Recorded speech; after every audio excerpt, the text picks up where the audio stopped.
Bismillahirrahmanirrahim. Assalamualaikum warahmatullahi taala wabarakatuh. Selamat datang ke channel CJJFX, channel yang membuat analisa untuk pegol. Jadi untuk hari ini saya ingin membuat satu video pembelajaran untuk hari ini. Iaitu kita akan mempelajari satu perkara, iaitu berkaitan tentang trendline. Jadi bagi mereka yang hendak belajar tentang bagaimana menggunakan trendline sebagai strategi, bolehlah melihat video ini ya. Jadi trendline adalah satu tool yang boleh kita gunakan untuk menambah kita punya keyakinan dalam buat entry lah. Biasanya trendline ni diguna untuk melihat keadaan trend semasa lah. Jadi orang akan tarik trendline untuk tengok trend untuk tengok trend. Jadi contohnya dekat sini, okey, kita gunakan trendline. Biasanya kita akan sambungkan kita akan connectkan kepada dua titik lah, dua titik, dua tempat yang dia membuat kira macam high ke reversal structure lah, macam tu lah. Contoh macam yang ni lah. Kalau anda tengok, kalau kita tarik trendline kan, maksudnya pada kawasan ini menunjukkan bahawa trend dalam keadaan uptrend.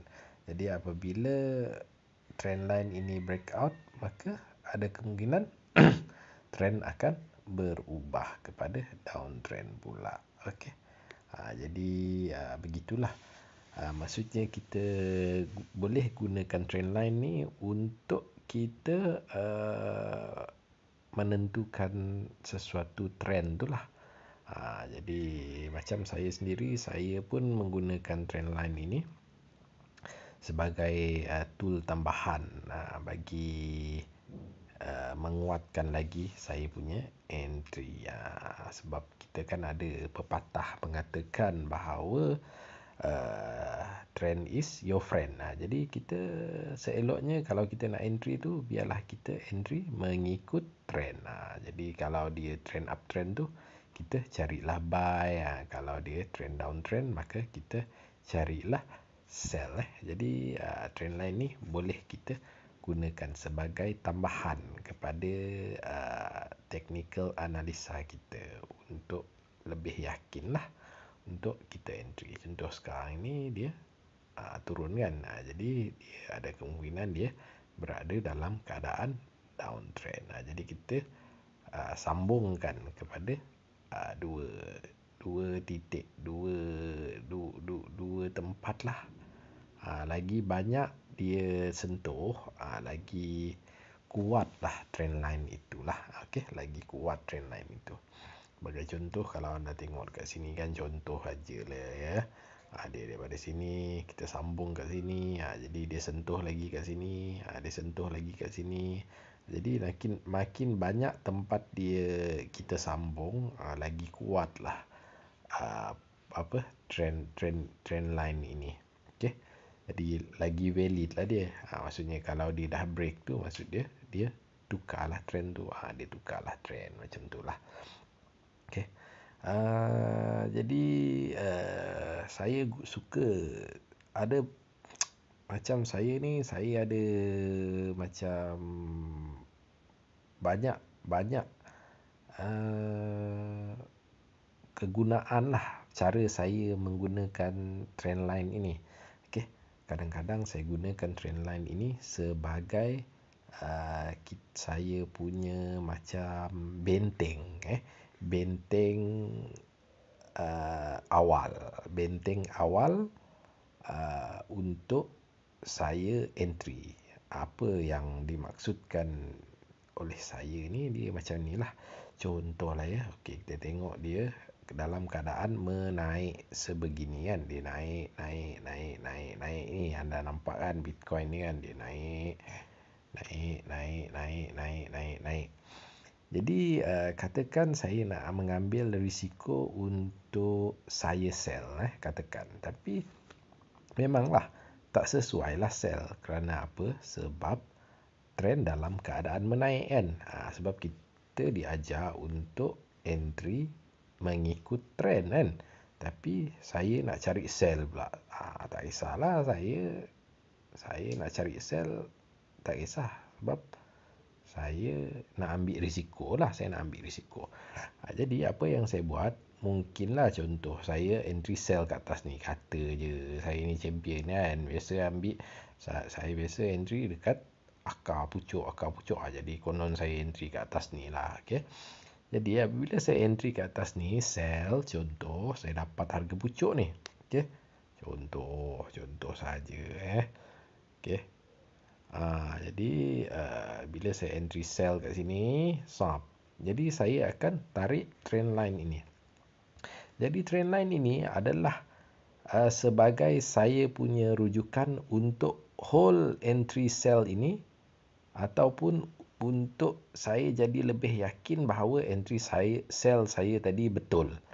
Jadi saya akan gunakan trend line ini sebagai syarat pertama. Contoh, syarat pertama untuk dia turun lebih jauh. Jadi apabila kita tahu kalau trend line tu breakout, dia akan meneruskan pertukaran trend akan berlaku kan.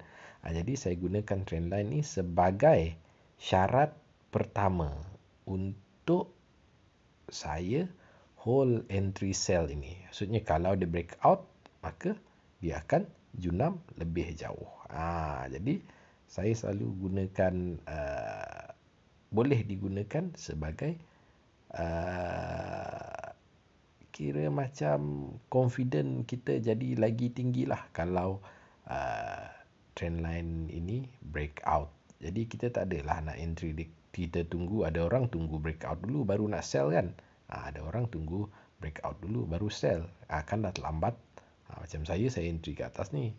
Jadi kalau kita tunggu breakout kan kita entry dekat sini je kan. Jadi saya dah masuk dulu dah. Banyak lagi dah untung. Dia breakout trend line lagi jauh ke bawah. Okey. Jadi saya biasa gunakan, saya pun gunakan trend line ni sebagai dengan cara sebegitulah. Dengan cara, saya harap anda semua faham lah. Okay. Dan saya juga akan cari kira macam zone yang berada di kawasan trend line ini. Sebagai contoh dekat sini kan. Okay, kita ada support kat sini. Kat H4 ni ada support kan kat sini. Okay.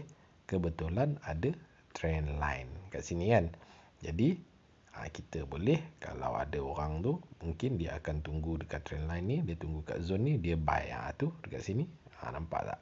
Ada orang buy kat sini. Dapat tu akar tu. Tapi dia naik sedikit saja kan. Dia naik sedikit saja, bukan rezeki dia tapi profit juga. Lepas tu dia patah balik ke bawah. Nak buat macam mana kan? Jadi saya suka juga cari dekat zone-zone. Saya suka tandakan zone-zone sebegini. Contohnya saya sell kat atas ni. Jadi saya anggap zone ini sebagai zone mambang. Mambang tanah. Kalau kat bawah ni mambang tanah lah. Jadi zone ini yang menahan harga untuk turun lebih jauh. Jadi bukan zone ini saya gunakan untuk saya entry. Zone ini saya gunakan untuk sebagai confirmation untuk saya hold sell dekat langit tadi. Maksudnya kalau price ini nak turun lebih jauh, dia kena breakout zone ini. Zone yang berada dekat trend line tadilah. Sebab trend kan dalam keadaan uptrend kan. Jadi kalau dia breakout ini jadi confirmation. Jadi saya jadi lebih yakin untuk hold entry sell ke atas tadi. Jadi begitu cara saya menggunakan trend line ini. Boleh juga trend line ini digunakan sebagai tempat untuk kita hold kita punya entry. Kalau dia breakout trend line, maka dia akan tukar trend dan akan pergi lebih jauh ke bawah. Jadi kita hold lah lama sikit yang ke atas ni. Maklum trend kan, kalau dia betul-betul trend, dia turun makin turun, dia makin turun kan kita jadi semakin kenyang. Begitulah ya. Jadi begitu caranya untuk kita menggunakan trend line ya. Kita boleh jadikan trend line ini juga sebagai tempat entry. Sebagai kawasan entry pun boleh. Tapi bagi saya lebih baik kita follow the trend lah, ikut trend lah.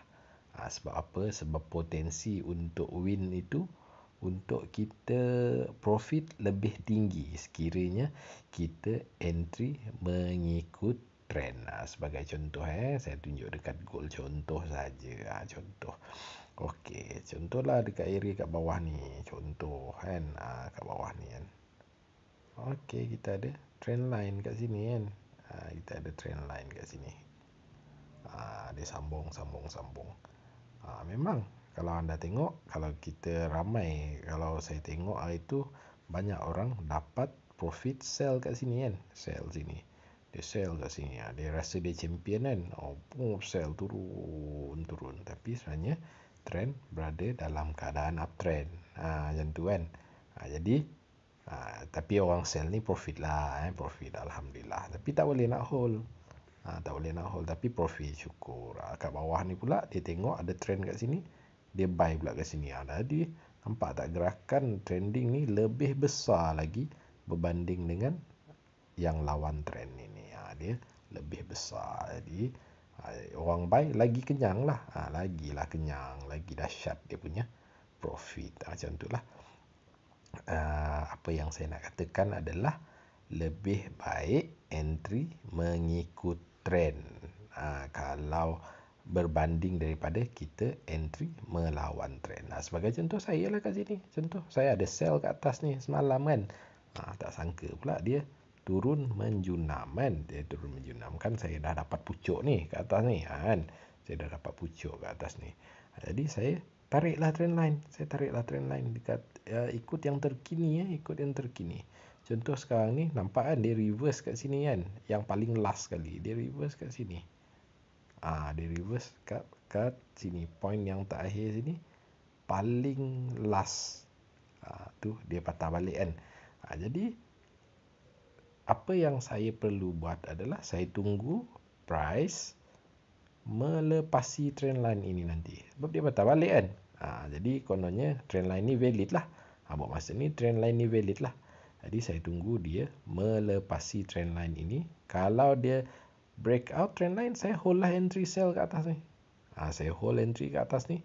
Dan tunggu dia menjunam sampai ke tanah balik semula. Mungkin dia patah balik dekat sini ya. Tempat asal dia kat sini. Jauh kat sini kan.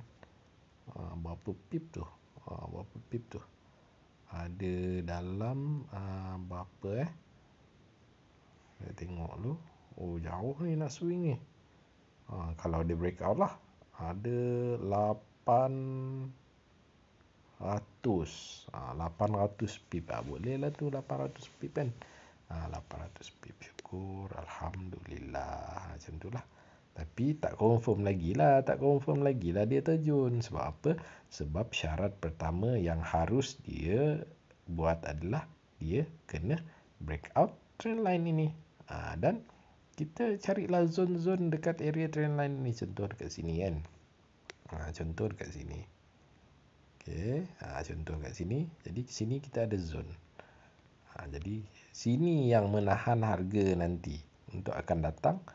Dia akan tahan harga untuk turun lebih jauh. Maksud dia, satu nanti dia akan breakout trend line. Yang kedua, syarat kedua, kalau saya nak hold entry sell ni, nak confirm dia betul-betul junam, dia kena melepasi zone inilah. Kalau dia turun melepasi zone ini, maka ada kemungkinan besar untuk sampai ke sini itu adalah amat tinggi. Okey. Jadi saya harap video ini panjang sedikit. Saya harap anda boleh belajar serba sedikit tentang trendline pada hari ini. Moga video ini bermanfaat. Sekiranya video ini memberi manfaat kepada anda, bolehlah share kepada rakan-rakan bagi kita mengembangkan lagi, bagi saya semangat lagi untuk membuat video-video yang seterusnya ya. Okey, terima kasih banyak-banyak kepada yang dah menonton. Bagi yang belum subscribe, sila subscribe. Bagi yang sudah subscribe, terima kasih banyak-banyak. Saya CJJFX mengundur diri. Assalamualaikum warahmatullahi taala wabarakatuh.